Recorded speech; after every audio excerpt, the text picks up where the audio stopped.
camera's focusing. What's up, guys? I'm Keith Kelfus, and I'm Coach Carroll.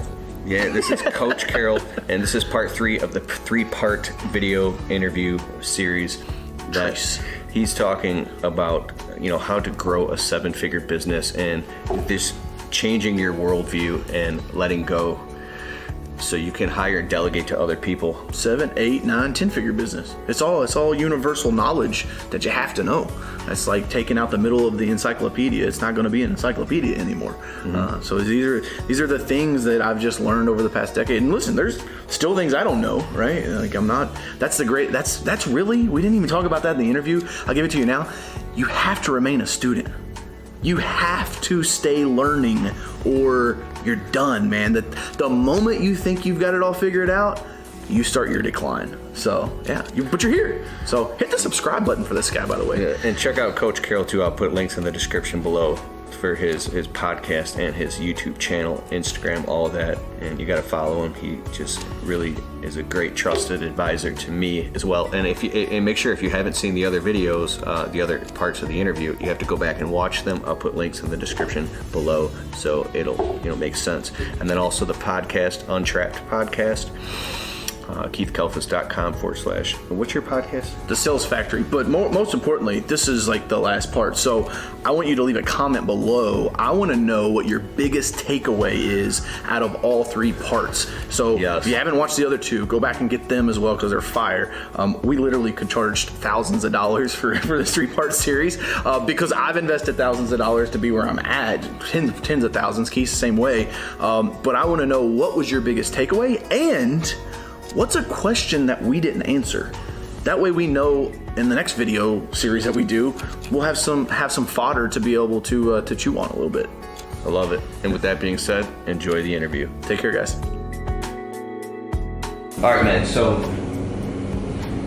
to expand a small business to the point where it becomes a cash cow, systematized, then you can start taking money and funneling it into investments where your money makes money for you, where you can afford to hire people legitimately and start to delegate.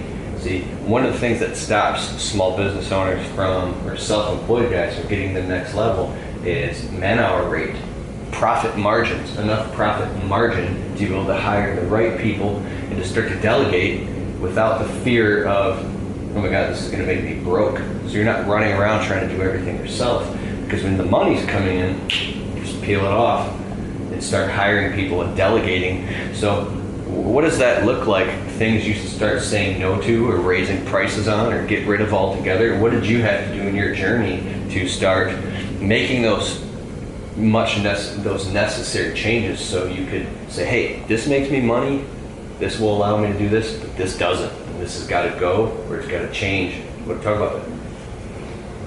Make sense? Yeah. So I've got 2 schools of thought on that. One, that's why it's so important to learn how to sell. Because if you can sell, make transactions, make people do things. Which you have a program called Sales Excellence University. Sales Excellence University. What is it? SalesExcellenceUniversity.org. And literally, you and I talked about this. I changed the title. I literally said that plug-in.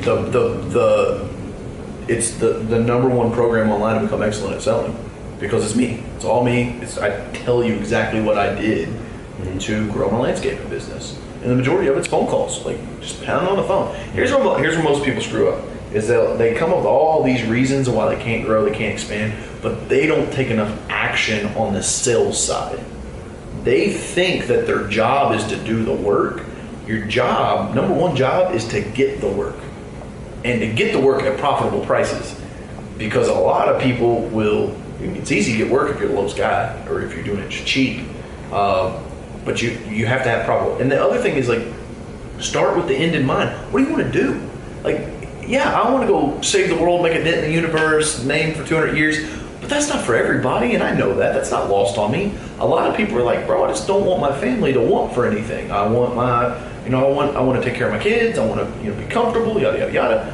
That's fine if that's what makes you happy. You have to start with whatever makes you happy. So you don't have to grow this ginormous business if you don't want to do that. But I think it goes back to, like Napoleon Hill talked about in Think and Grow Rich, rendering personal service. and valuing yourself at a high enough level. I'm pitching a client tomorrow. It's $20,000, and it's just strictly for our retainer for my consulting fee, because he has a really good business, but he's struggling with like that online digital advertising stuff, and I know I can help him. I'm not gonna fucking help him for free. It's like, this sounds awful, but like, if he goes out of business, it doesn't affect me. And I know it sounds ruthless, but like that's just the way you have to look at it, because you only have so many hours in a day. So when you're talking about like the small business, is like, you got to figure out, do you just want to be small? Because I think a lot of people beat themselves up because they're okay with being a small business, but then they like constantly measure themselves against a medium or a big business and beat themselves over the head over and over and over again, but they're just doing the actions and activities to stay a small business. And then the other school of thought on that is leveraging debt. Use other people's money. You know, like if you can't go out and make enough sales in the beginning to get it rolling. Hey, real quick, one of the things is the thought could be, hey, if I'm already overwhelmed dealing with just this, how in the heck am I going to deal with doing all that without destroying my personal life or XYZ? And if people think that, I've thought that before, how am I going to deal with, like, I'm already stretched to maximum capacity, I don't want to take on anymore because it's the pain pleasure principle. That's going to be way too painful, and eventually there will be a collapse. I'll burn out if I take on all that. So, but if you have people, you leverage them, you put that burden on them. Yeah. It's not like it comes more. Like, my assistant needs me to give her more things. Yes. Like, she's literally like, give me more shit to do. Like, I have a hard time unloading and offloading that stuff. Dude, you right? know what my buddy Eric said, Eric Reno? Yeah, I love Eric. He said, put the turd on another man's plate. And if you actually, like, just get, I know that sounds bad or funny or weird or selfish or whatever you want to call it. If you literally just actually think about that, like, you got this thing on your plate, it's kind of stressful because it needs to be done as far as, like, your time is pressed, so it creates that. How can I put that on someone else's plate? So look at it this way, right? When you say a turd, yeah. Well, what's a turd, right? Let's look at it this way. Trash, and one man's trash is another man's treasure.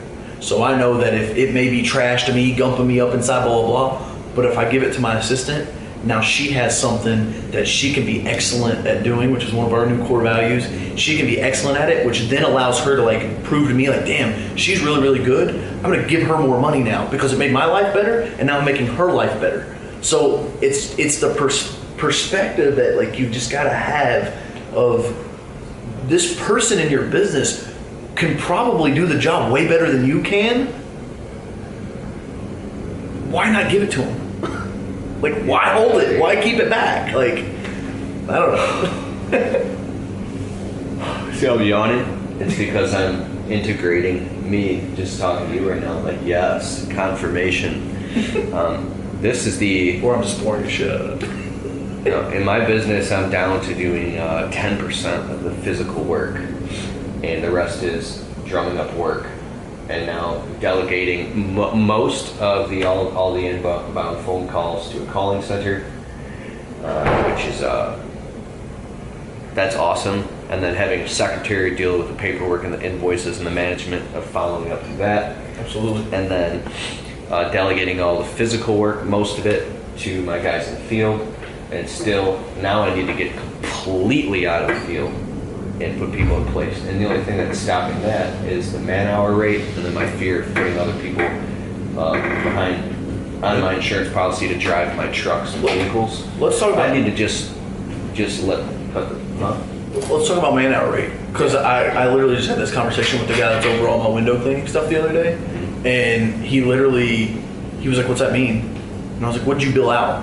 Like, what was your hour?" Because for window cleaning we got to hit 50 an hour. That's my minimum, right?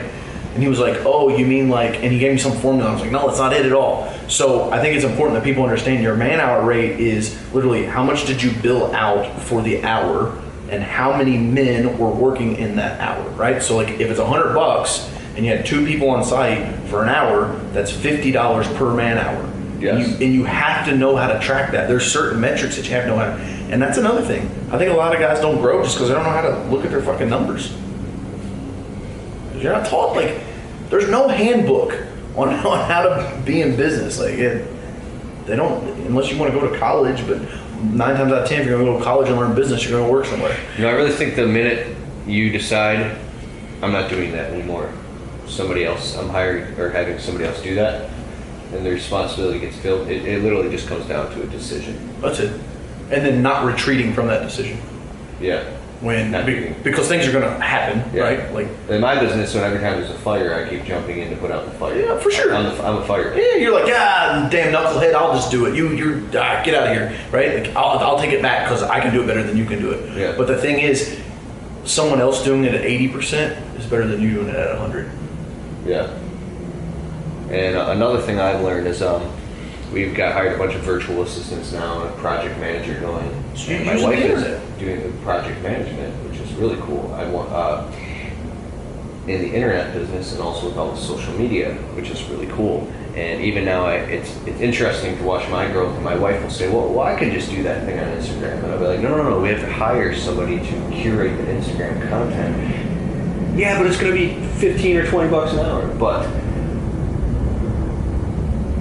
I think we really don't have a good perception of how many hours you have in a day. Well, I'll do that. Well, if you keep saying I'll do that or I'll get to that, and 6 months goes by, how come it isn't done? Well, look at what have you been doing all that time? Like the day's gone like that. Yeah. So, talked about that at Marketing ROI. I said, your job as the entrepreneur or the guy, the thought leader, the CEO is literally to cast a vision, delegate the task, and now I'm realizing there's also another one that comes on with that is steer company culture. Talk about that, steer company culture. Steer company culture. Let's just say a guy's got one guy working for him. Perfect. Yeah. That's the best time to build a company culture. Because you got to realize now I've got however many people we've got, I have to re-indoctrinate their entire thinking. Because it's like, whoa, DJ just came in on a Monday and like shit's completely switching. What's these company values he's talking about? These core values and the mission statement. But like I have to retrain people versus if it's you in the beginning, your core values is like what's important to you. So like I'll share ours. So I made up the acronym GIVE, G-I-V-E. So it's growth, integrity, velocity, and excellence. And so what happens, and I've recently just learned this, is growth, integrity, velocity, excellence. Okay, so the core values, like this would be the new segment. Yeah. So, what are the core values of your company now? Yes. So our new core values, because we didn't have any, are growth, integrity, velocity, and excellence. So growth, people are happy. Happiness comes from becoming more than you are, right? So people are happy when they get to grow. And so for me, it's like, I can keep people happy in my company if the company stays growing and they stay growing. Integrity, your word is the strongest bond you have with another human being. Velocity is speed in the right direction. Because speed is just the time it takes between 2 points. Well, fuck, you might be going really, really fast, but if you're going in the wrong direction, it's not going to work out too well. So that's why I didn't choose speed. I chose velocity because velocity is speed in a given direction. So we say speed in the right direction. Which means, and I'll break this down after I get bummed. So then excellence is never settling for less than your best. So the way that you hire, fire, and manage by these is if, say we have a person that's not doing what I set them out to do, I can take them over to our wall of core values in this new office and say, hey, Keith, man, I really needed you to be like making these 75 calls a day, right? Because we did the math, and if you do 75 calls a day, at the end of the year, this is where you're going to be at, right? And so for me, I don't really feel like you're going in the right direction here. Remember when we talked about velocity? It's like about going fast in the right direction. Now, maybe it's my fault. Maybe I didn't set you on the right course. Or maybe it's your fault that you're not following that course. What's going on here? That's a whole different conversation than setting a guy down and going, you fucking loser, why aren't you making 75 calls a day? Which is like 1950s management. This shit doesn't work anymore. And everybody wants to go, oh, that's because the millennials, they're all touchy-feely. No. Instead of like it being you're pointing back to company standards, core values, policies. It's not even policies, it's the values. It's what matters to us inside. And everyone in the business signed up and said, we're down with these 4 core values. You said that you were down with the 4 core values when we hired you. What's changed? Right now, it's not about me and you, and I don't like you or you don't like me. It's you're letting us and a team down because you're not living up to the same values that we hold ourselves to. See how that changes shit, dude? Beautiful. Yeah, man. Dude. Oh, wait. You just went. Does that make sense? Yes. Game changer, man. You can have values for your own life, for You yourself. hold yourself to those standards. Standards. Yeah. Yeah. So if you're a one-man show and it's like, fuck it, I'm gonna sleep in today, are you being excellent? Are you holding yourself to excellence? Doing the best you possibly can? No, you're not. You're being fucking lazy. Yeah, I love it. Okay. Last thing I want to talk about. Burnout and breakdowns and pressing the reset and getting back up on the horse. Talk about that. Talk about me calling you and crying and shit. Burnout happens when, this is my opinion, I think you get burnt out when where you're at and where you want to go in the time that it's taking you to get there is slower than what's actually happening. And what you expected and hoped for Yeah. when your reality isn't meeting your expectations. Like, I'm like, I want a jet. Like, okay, show me a fucking other guy that's 31 years old that doesn't have rich family or a trust fund that's got a jet. It doesn't happen, right? So, like, while I know that, I have to push that off and know that that's not going to really probably even happen until my 40s. Hey, I was on the phone with him about a week ago. This dude's like, he was upset because he hasn't manifested a jet into his life yet. And it wasn't in some type of weird, vain, egotistical way. It was like he's